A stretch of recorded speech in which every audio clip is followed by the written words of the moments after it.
A Christmas Carol by Charles Dickens, read by Mike Lewis. Stave 1, Marley's Ghost.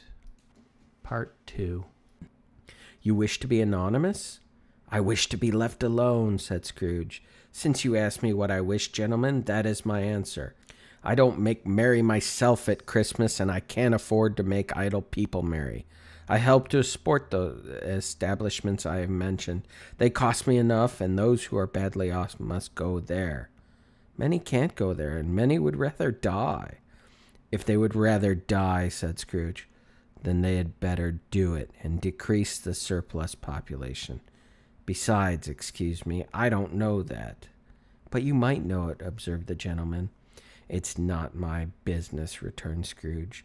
It's enough for a man to understand his own business and not to interfere with other people's.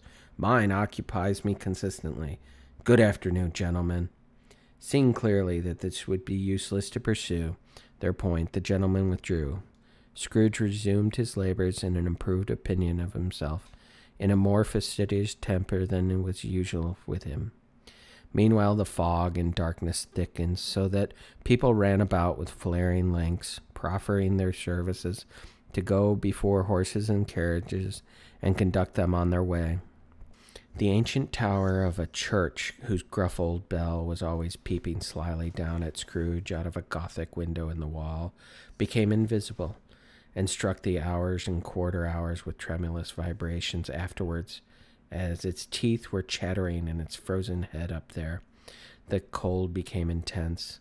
In the main street at the corner of the court, some laborers were repairing the gas pipes, and had lighted a great fire in a brazier, round which a party of ragged men and boys were gathered, warming their hands and winking their eyes before the blaze in rapture. The water plug being left in solitude, its overflowing sullenly congealed and turned to misanthropic ice. The brightness of the shops, where holly sprigs and berries crackled in the lamp heat of the windows, made pale faces ruddy as they passed. Poulterers' and grocers' trade became a splendid joke, a glorious pageant, with which it's next to impossible to believe that such dull principles as bargains and sales had anything to do. The Lord Mayor, in his stronghold of the mighty mansion house, gave orders to his 50 cooks and butlers to keep Christmas as a Lord Mayor's household should, and even the little tailor, whom he had fined 5 shillings on the previous Monday for being drunk and bloodthirsty in the streets, stirred up tomorrow's pudding in his garret, while his lean wife and baby sallied out to buy beef. Foggier yet and colder, piercing, searching, biting cold. If the good Saint Dunstan had nipped the evil spirit's nose with a touch of such weather as this, instead of using its familiar weapons, then indeed he would have roared to lusty purpose. The owner of one scant young nose gnawed and mumbled by the hungry cold as bones are gnawed by dogs, stooped down at Scrooge's keyhole to regale him with a Christmas carol, but at the first sounds of God bless you, merry gentlemen, may nothing you dismay, Scrooge seized the ruler with such energy of action that the singer fled in terror, leaving the keyhole to the fog and even more congenial frost. At length the hour of shutting up the counting-house arrived. With an ill will, Scrooge dismounted from his stool and tactically admitted the fact to the expectant clerk in the tank, who instantly snuffed his candle out and put on his hat. "You'll want all day tomorrow, I suppose," said Scrooge. "If quite convenient, sir." "It's not convenient," said Scrooge, "and it's not fair. If I was to stop a half-crown for it, you'd think yourself ill-used, I'll be bound." The clerk smiled faintly. "And yet you don't think me ill-used when I pay a day's wages for no work." The clerk observed that it was only once a year. "A poor excuse for picking a man's pockets every 25th of December," said Scrooge, buttoning up his greatcoat to the chin. "But I suppose you must have the whole day. Be here all the earlier next morning." The clerk promised that he would, and Scrooge walked out with a growl. The office was closed in a twinkling, and the clerk, with the long ends of his white comforter dangling below his waist, for he boasted no greatcoat, went down a slide on Cornhill at the end of a lane of boys 20 times in honor of it being Christmas Eve, and then ran home to Camden Town as hard as he could pelt to play at Blind Man's Bluff. Scrooge took his melancholy dinner in his usual melancholy tavern, and having read all the newspapers and beguiled the rest of the evening with his banker's book, went home to bed. He lived in chambers which had once belonged to his deceased partner. They were a gloomy suite of rooms in a lowering pile of building up a yard where it had so little business to be that one could scarcely help fancying it must have run there when it was a young house playing at hide-and-seek with other houses and forgotten the way out again. It was old enough now and dreary enough now, for nobody lived in it but Scrooge, the other rooms being all let out as offices. The yard was so dark that even Scrooge, who knew its every stone, was fain to grope with his hands. The fog and frost so hung about the black old gateway of the house that it seemed as if the genius of the weather sat in mournful meditation on the threshold. Now, it is a fact that there is nothing at all particular about the knocker on the door, except that it was very large. It is also a fact that Scrooge had seen it night and morning during his whole residence in that place. Also that Scrooge had as little of what is called fancy about him as any man in the city of London, even including, which is a bold word, the corporation, aldermen, and livery. Let it also be borne in mind that Scrooge had not bestowed one thought on Marley since his last mention of his 7 years dead partner that afternoon. And then let any man explain to me, if he can, how it happened that Scrooge, having his key in the lock of the door, saw in the knocker, without it undergoing any intermediate process of change, not a knocker, but Marley's face. Marley's face. It was not an impenetrable shadow, as other objects in the yard were, but had a dismal light about it, like a bad lobster in a dark cellar. It was not angry or ferocious, but looked at Scrooge as Marley used to look, with ghostly spectacles turned up on its ghostly forehead. The hair was curiously stirred, as if by breath or hot air, and though the eyes were wide open, they were perfectly motionless. That and its livid color made it horrible, but its horror seemed to be in spite of the face and beyond its control rather than part of its own expression. As Scrooge looked fixedly at this phenomenon, it was the knocker again.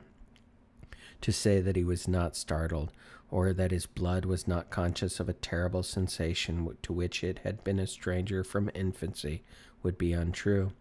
But he put his hand upon the key he had relinquished, turned it sturdily, and walked in and lighted his candle. He did pause with a moment's irresolution before he shut the door, and he did look cautiously behind it at first, as if he half expected to be terrified with the sight of Marley's pigtail sticking out into the hall. But there was nothing on the back of the door, except the screws and nuts that held the knocker on, so he said, "Pooh-pooh," and closed it with a bang. The sound resounded through the house like thunder. Every room above and every cask in the wine merchant's cellar below appeared to have a separate peal of echo of its own. Scrooge was not a man to be frightened by echoes. He fastened the door and walked across the hall and up the stairs, slowly, too, trimming his candle as he went. You may talk vaguely about driving a coach and six up a good old flight of stairs or through a bad young Act of Parliament, but I mean to say you might have gotten a hearse up that staircase and taken it broadwise, with the splinter bar towards the wall and the door towards the balustrades, and done it easy. There was plenty of width for that and room to spare, which is perhaps the reason why Scrooge thought he saw a locomotive hearse going on before him in the gloom. Half a dozen gas lamps out of the street wouldn't have lighted the entry too well, so you may suppose that it was pretty dark with Scrooge's dip. But Scrooge went up, not caring a button for that. Darkness is cheap, and Scrooge liked it. But before he shut his heavy door, he walked through his rooms to see that it was all right. He had just enough recollection of the face to desire to do that. Sitting room, bedroom, lumber room, all as they should be. Nobody under the table, nobody under the sofa. A small fire in the grate, spoon and basin ready, and the little saucepan of gruel. Scrooge had a cold in his head upon the hob. Nobody under the bed, nobody in the closet, nobody in his dressing gown, which was hanging up in a spacious attitude against the wall. Lumber room as usual, old fire guards, old shoes, 2 fish baskets, washing stand on 3 legs, and a poker. Quite satisfied, he closed his door and locked himself in, double-locked himself in, which was not his custom. Thus secure against surprise, he took off his cravat and put on his dressing gown and slippers and his nightcap and sat down before the fire to take his gruel. It was a very low fire indeed, nothing on such a bitter night. He was obliged to sit close to it and brood over it, before he could extract the least sensation of warmth from such a handful of fuel. The fireplace was an old one, built by some Dutch merchant long ago, and paved all around with quaint Dutch tiles designed to illustrate the scriptures.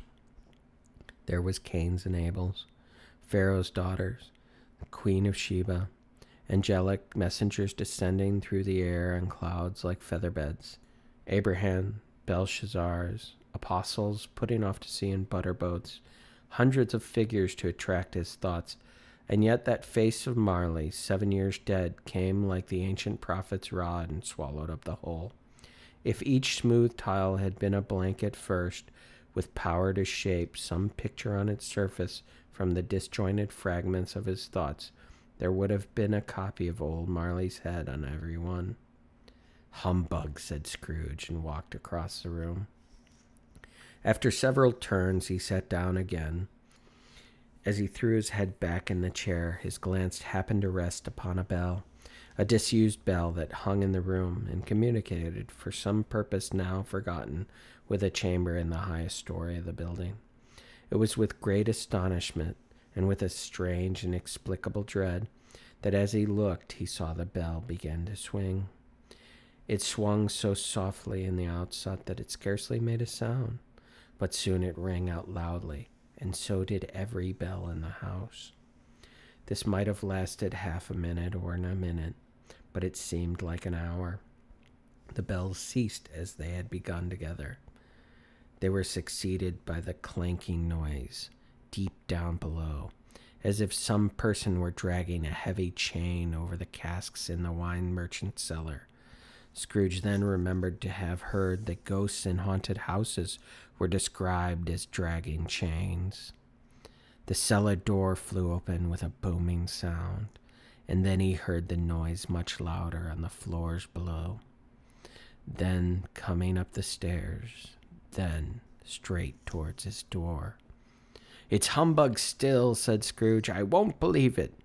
His color changed, though, when without a pause it came on through the heavy door and passed into the room before his eyes. Upon its coming in, the dying flame leapt up as though it cried, "I know him! Marley's ghost!" and fell again. The same face, the very same. Marley in his pigtail, usual waistcoat, tights, and boots, the tassels on the latter bristling like his pigtail, and his coat skirts, and the hairs upon his head. The chain he drew was clasped about his middle.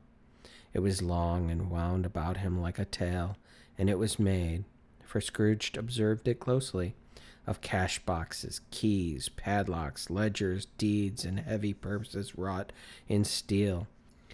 His body was transparent, so that Scrooge, observing him and looking through his waistcoat, could see the 2 buttons on his coat behind. Scrooge had often heard it said that Marley had no bowels, but he had never believed it until now. Nor did he believe it even now, though he looked the phantom through and saw it standing before him, though he felt the chilling influence of its death-cold eyes, and marked the very texture of the folded kerchief bound about its head and chin, which wrapper he had not observed before. He was still incredulous, and fought against his senses. "How now?" said Scrooge, caustic and cold as ever. "What do you want with me?